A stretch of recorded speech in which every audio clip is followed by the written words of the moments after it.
galmudug biladaha galmudug siya galmudug galmudug biladaha galmudug siya ilbaxnimada gurigeeda goboladu magaarani madana dirbahagol madana dirbahagol madana dirbahagol madana dirbahagol والله ما شاء الله درنكنا عادي عاد وبحسيه المسك كوبي كره فرحتنا ما شاء الله كوبكي aan ballan qaadnay waa keenay maxaa degmada Caawda soo dhaweynta ay idin sameeyeen bulshadiina aad u baxdeen guusha soo hoyseen ayaga maxaad ka dareemaysaa suxuubtaas kacsanaysa la idin soo dhaweeyay والله ما شاء الله في عداده away abaalkooda ma gudi karno ما شاء الله dad wanaagsan way waxaan leeyahay caada gabayga waataan ka tagay camaladayda iyo casharkii ilaah iyo cilmigan camanka haystay carabkayga camalkiisan buu ku carabaaba maantana ciyaartan arkay kuba codeeyeen ciyaaraha la wada dheelay oo caalamku yaabay oo cadaada lagu soo bandhigo calanka loo taagay ceelka Caadwaaq waa iskale caalamkuna yaabi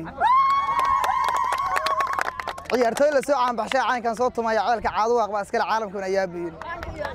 qolkii kuba soo dimo dhulkuna ay laba ciyaar ma cadow ma haleeliyo ragad gala colowdeena uscuskada caruuraha dhasho caalamkuna jooga بسم الله الرحمن الرحيم runtii waxaan soo dhaweynaa maantay aad arkaysaan xulkii ku soo guuleystay koobka galmudug runtii halkan waxa isku soo baxay Caawda 2 milyan oo qof ku noolayd 1 milyan bar maanta waa soo baxday waa arkaysaan alxamdulillah maanta qulubta dadka awal waxaad soo jiray laakiin maanta waa la isku fura qof maanta qof waxa ma jir maanta qof dadku waxa way isku hal mid ah waliba calanka waxa arkay buluuga oo sida gaar ku ah waxa arkay xataa ay ruuxay aad baan ka mahadcelinayaa maanta Soomaaliya waa ogtihiin waxa ka jira calamo aad u fara badan qabiil walba calan buu sameeyay laakiin calanka Soomaaliya oo gaduudan waa suugo nin walba hoos ku haysta mid kala gaar midigtii bidix lagu kala qabsado aad intaas aan leeyahay assalaamu calaykum kaloo rajeynaya dadweynaha magaalada Caawda galabta halkaas ugu soo banaan baxay aad u faraha badan gul ayaa iyaga u rajeynaya aad iyo aad ay u mahadsan yihiin waxaan kaloo halka ugu mahadcelinaya warbaahinta oo ma garanaysa garab taagan oo ma garanaysa hagar la'aan uga shaqeynaysa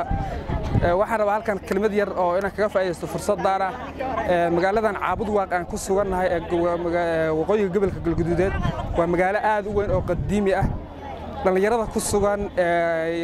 nooc walba iskugu jiraan dhalinyarada wax baranaysa kuwa wax bartay gudoomiyaha odayaasha salaadiinta culumada diinka waxaan ka codsanayaa maamulka oo dhan codsi dheer u soo jeedinaya baaq u soo jeedinaya galabtana fursadan kaga faa'iideysanaya inay ka shaqeeyaan nabadda